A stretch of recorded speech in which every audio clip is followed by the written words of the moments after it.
welcome to Series 2 of the Big Change podcast brought to you by Callisto Grant. In this series, the focus is on leaders and entrepreneurs, people who break the mold and push back barriers to fulfill dreams and ambitions and are successful in their own right. We explore the change catalysts and how to maintain passion, focus and dedication over a long period of time. I think this is the key, that you value people that you work with. And last but not least is authenticity. My guest today is Lucia Konôpková. Lucie is the Client Services Manager for the Brno Expats Centre based in Brno, Czech Republic. Brno Expats Centre is a free public service supported by the City of Brno, dedicated to helping foreign professionals find and make a new home in the city and to create an open environment enabling them to take part in all aspects of life in the city. The centre started in 2010 and Lucie joined the team in its early days. We'll be exploring Lucie's story and the drive, energy and passion required to develop the Expat Centre and also herself. Good afternoon, Lucie. Good afternoon, Mark. Thank you for the invitation. I'm delighted that you're here. You're originally from a small town in Slovakia. What was the motivation for you to move to a village? I am corrected, a village in Slovakia. What was the motivation to move to a city then and in another country? Well, as I was 19 at the time, the biggest motivation was school, really, university. I was accepted to Masaryk University here in Brno. And although I was accepted to several schools around Slovakia, I always wanted to go further. And the second reason why I ended up in Brno is because this town runs in my family, really. It's a family tradition, as my father studied landscape engineering not far from Brno. He started in Brno and then moved to Lednice, which is just a few tens of kilometers away. And he spent his best years as a student there. So we were visiting Moravia repeatedly when he was studying. I mean, my first visit was really at his graduation in my mom's belly. And I think that sort of got into my genes. So 18 years later, he took me on this mystery trip. And he took me, just me, not my younger sister, which was very special, to Brno, Czech Republic. And he showed me around. And it was clear that he wanted me to pick this place to live. And he succeeded. So I then did everything I could to choose or get to school in Brno, and I managed. So that's it.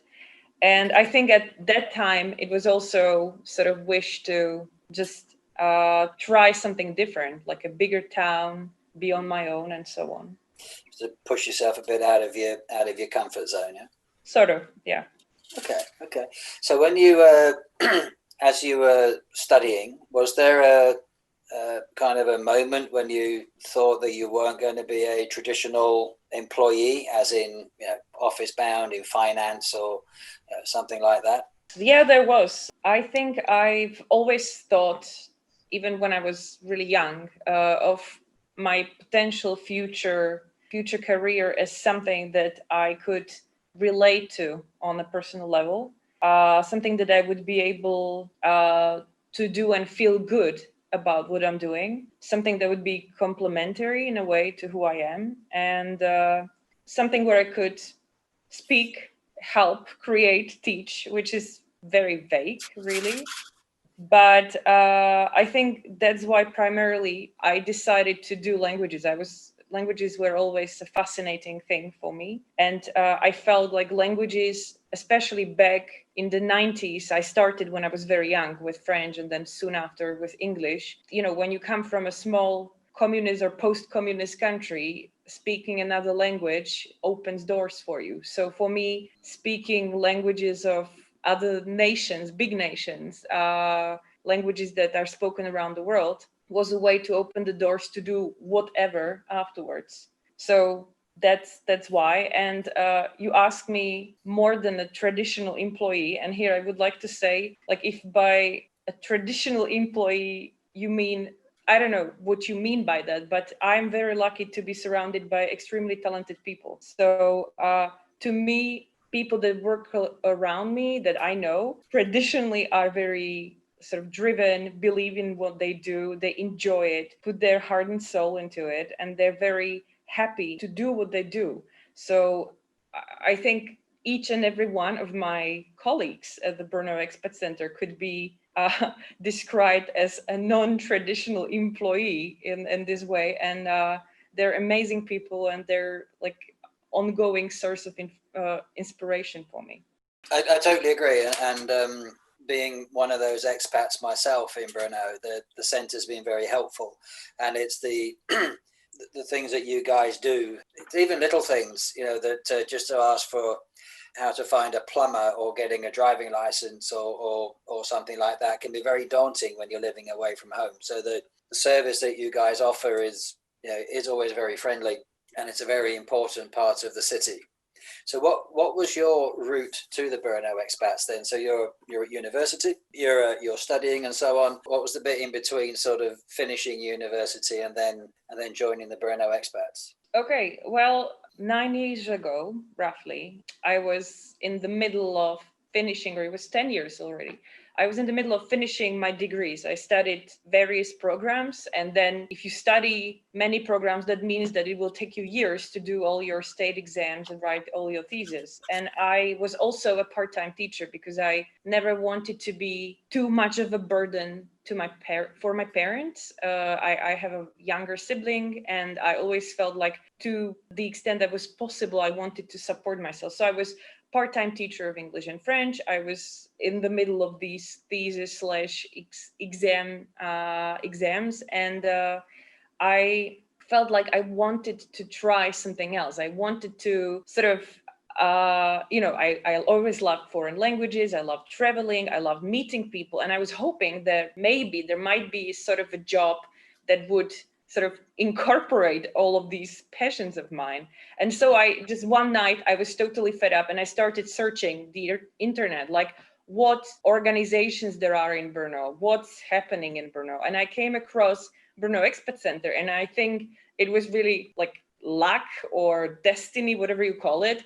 They had a position open for a project manager, and it was closing on that very day. So I found it, 11, and they were closing at midnight. So I started rewriting my CV, writing my motivation letter. I didn't sleep that night, I still remember.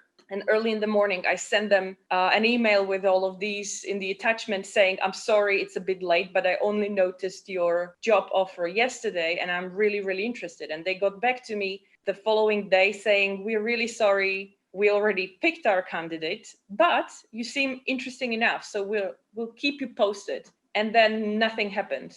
So I was like, it was almost a year, and I was like, okay, this is over. I just went on with my studies, went on with teaching and so on. And then one day I had an email in my email box saying, now we have more funding and we can afford one more person. We want to invite you for a formal interview. So they actually remembered me, contacted me, and there I went. So this is how it was. Luck, being fed up with school, but also knowing that you want to do something that's different. So I was just looking for something that would roughly fit the description of things I wanted to do. I had no exact job on my mind when I was looking. Okay. Do you call that kind of, what's the phrase? Is it osmosis, that when you kind of put the thoughts out there, more often than not, they come to you? Yeah, something like that. So you're there in the early days of the Brno Expat Centre, and even though it's partially funded by the city and so on, you still had to build a business network, and that takes a lot of effort to let people know that you exist and that you're around and this is what you do.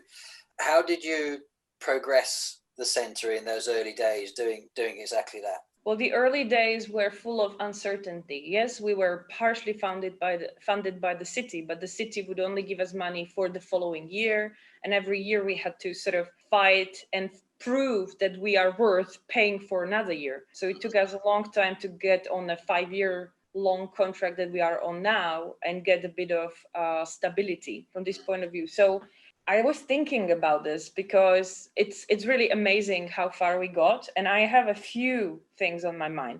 The first important thing was variety in any shape and form you can think of. Like, it's variety of backgrounds, because there's people from academia and people from business, from IT, from sociology, but also faculty of arts. So all kinds of fields you can imagine, professional fields of study or expertise that are all mingled together. And also like different levels of professional experience. There were people who were in the business or were working and were well known for decades, and there were people like me, total freshmen finishing their studies.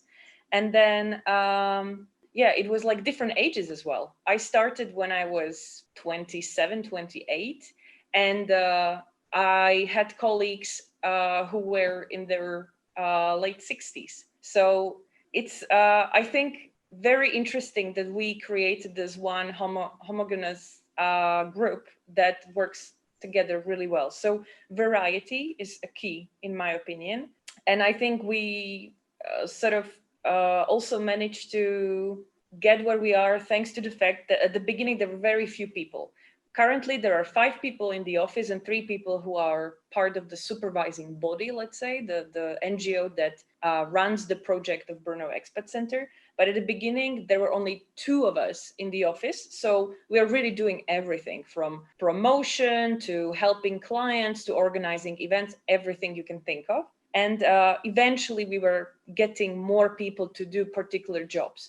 But even these people occasionally had to step in, because when you have a small group of people and someone goes on holiday, gets sick, someone needs to step in. So I think this fact that we were really learning through hands-on experience, we could appreciate the efforts and the activities of other colleagues. And I think this really helped us to get a very in-depth knowledge of what we do and a lot of understanding and respect for other people's work in the team. Then slow but steady growth. As I said, there were 2 and now there's 5, and we consider that like a big team for what it used to be. So it wasn't about becoming super famous and becoming super big very quickly, but rather getting people on board as they were needed. And then sustainability in a way that we value what people's work. So we have very small, fluctuation of people, like very few people left us, and always for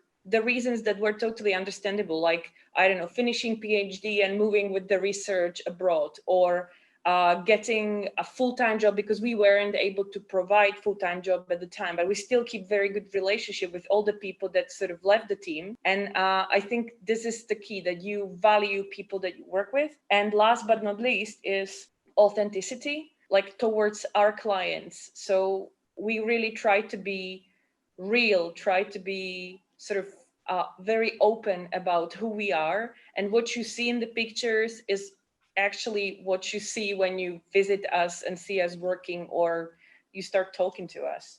So I think this is it from where I'm standing. There's some very good points in there. I think one of the key points is that as you say, that you being genuine, I think, is and anybody being genuine when you run any kind of business. It's important to be yourselves, and then people connect with that. For better or for worse, they identify if people are being sincere or not. And I know myself that all you guys, you put yourselves out above and beyond to help people, and probably never more so than now, that through this difficult period we've had this year, the information that's being shared by you guys, and I'm sure you're getting questions every day, like where can I go? What can I do in the current COVID situation? I'm sure they might seem very obvious things, but it's important that everybody's responded to as they're asking that question the first time. Yeah. So aside from your work then, what are your hobbies or passions?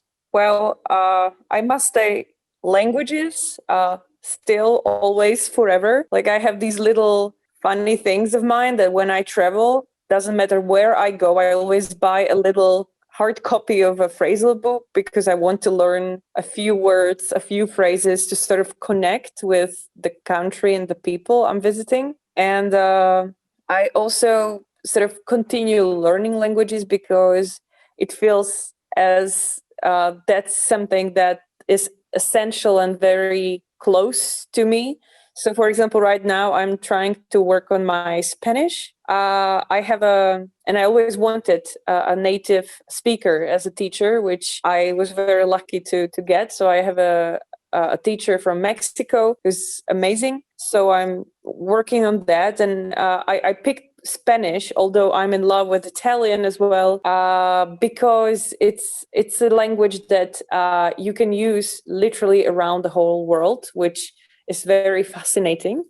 And also because there are more and more clients in the Brno Expat Center coming from Latin America, for example. So it feels that if I can put occasionally my French to use, it would be lovely to use my very basic but still Spanish as well, to sort of help me to connect with them at the very beginning, and then maybe we switch into English. So I see it as an interesting tool to sort of put the clients at ease and sort of help them better, or just in a more friendly way, let's say.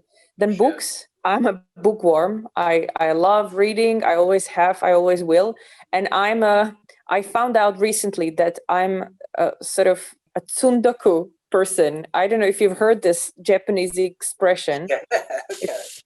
You know it? It's like when you have a passion for buying and collecting books, and you have so many, you know, you will never ever read them all, and you still continue buying them and collecting them. So that's me. I dance. For me, dance is the best sport. Right now, I can't really do swing dancing, which I absolutely love, but it's mostly danced with a partner, and COVID doesn't really allow that. So until the rules got really strict, I started doing, it's called ballet fitness, and it's really cool. It's taught by ballerinas, and you work really hard, but it also has the elegance to it of a ballet exercise. I really love it. And last but not least is travel. I already talked about my colleagues, and I have several friends as well, my partner too. They all traveled the world. And to me, traveling is the, next wonder of being a human being, like the fact that you can move from point A and point B.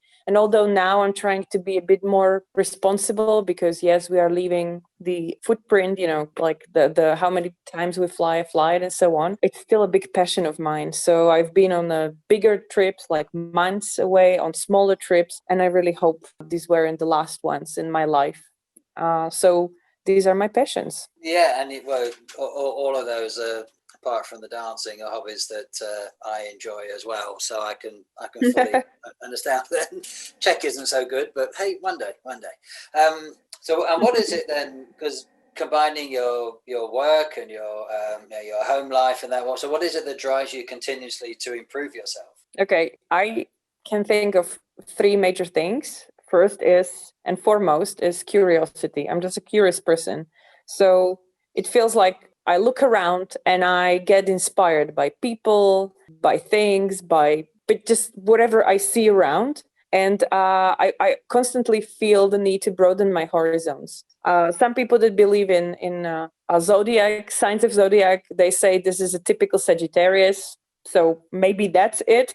Or it's just something that my father gave me as a great gift of his, because he's the same kind of person. He's interested in everything that goes around and sort of puts thought into it. So curiosity is a big driving force for me. Then an old Slovak proverb, we say, Slovakia is a tiny country, so only Slovaks speak Slovak. Maybe some Poles will understand a little bit of Slovak, but it's not really much spoken language around the world. So we have a proverb that the amount of languages you can speak makes you this many times a human being. So the more languages you speak, the more human, or more times you have a chance to be a human being. And I absolutely believe in this. Like I believe in sociolinguistics, in the fact that you can sort of see the world differently through different languages. I'm in love with reading and watching movies and books in their original language, because I think it gives you a different sort of look at the thing. So this, and the last thing is that I feel that I'm sort of getting more mature by learning things. Like I grow, and the more I learn, the more I learn to learn in a sort of good way, which in my opinion is learn things that are necessary, learn things that make you happy. The older I am, the more I want to learn things that make me happy. And I learn not to be perfect. So funnily enough, like I see it as like an ongoing ongoing process, but not as perfection. I don't seek perfection. I seek, sort of answers to my curious questions or things like that. So that's it. That's lovely. I think the curiosity you said is such an important quality, and the expression you said about every language you use, you multiply yourself. I think that's a nice expression. I think when I'm struggling with my language studies, I think I'm going to refer to that as a source of inspiration. So thank you for that one. What would you advise the 20-year-old Lucie? Well, I think first thing would be party more. I was a sort of a goody-goody when I was younger. My friends laugh at me and they say I was born to be mild. So, I wish I was wilder when I was younger, but I'm trying to make up for those times. And I would tell myself not to worry too much about what people think or what they expect from me. I always was trying to fulfill this, I don't know, need that I thought I felt from others. And the older I am, the more I learn to sort of listen to myself more than others in a way, to be courageous. I think I was always sort of, adventurous enough to try things that were out of my comfort zone, but I would still tell myself, try a bit more, maybe try to trust yourself more, so you try more. Also, to realize that things that you enjoy make you more efficient at what you do. So, when you're at university, there's always going to be a subject that you hate, or when you're doing a job, there's always going to be a bunch of activities you don't enjoy so much, but those need to be done. And then focus on that, what you're good at, on things that you are good at, because that's where you can go creative. You can show that you're really good and sort of enjoy it and become really good at it and efficient. And so creativity, sort of try to put creativity more to use. I sometimes laugh that just because of the fact that I graduated from the Faculty of Arts, I need to be creative to find a kind of job, like there's no a direct connection between finishing or graduating from this faculty and getting a job. There's no direct line. So you need to sort of invent a job for yourself. And last thing is never be afraid of hard work, even manual work when it comes to it, because that also gives you a perspective and it pays off. Inspiring stuff there. So you packed a lot into your years already, and as you said, your personal development is ongoing. So what does the future hold for Lucie? Well, I already said that traveling is my biggest passion. So I hope some new places to visit. My bucket list is super long. Then maybe new roles in my life. I'm old enough to become a mom, to sort of take the relationship to a new level, to become a mentor to someone, or help someone with their career, their studies. Then maybe developing some new skills. I really love things that are hands-on. Again, this is something I inherited from my father and my mom, because they taught us that a girl needs to be ready for work on a field and a dance and ballroom dancing. That you need to be able to work hard with your hands, but at the same time look pretty. So I don't mind getting dirty, and I love pottery. I recently started a pottery course and I absolutely love it. I'm thinking about starting to make my own clothes. I got a sewing machine a few years back, and I would like to finally start trying to do something with it. And last thing is bonsais. Like, my father is in love with creating bonsais, and I want to learn it with him so I can continue the family tradition one day. And then maybe becoming a homemaker, like literally, because my partner and I are thinking about hopefully building a house next year. Let's keep fingers crossed that it works out. Or figuratively, like you become a homemaker for a family that you might have one day. And last but not least, I'm going to become an animal trainer, because as of next Saturday, we are adopting a small dog that we're going to look after. So I'm very much looking forward to that. I think all of that stuff is truly inspiring. And I thought I've known you for quite a few years, and I thought I knew you well, but I realized there's an awful lot more there. And I think for anybody who's kind of thinking of going home after listening to this, going home and sticking on the PlayStation and putting their feet up in front of the telly, I think you're gonna make an awful lot of people think twice about what you can pack into your day, your week, your life. So I think that's a lovely place to close, Lucie, and thank you so very much indeed. Thank you very much, Mark, for this opportunity, and have a lovely day. Bye-bye. Take good care. All the best. Cheers. Bye-bye.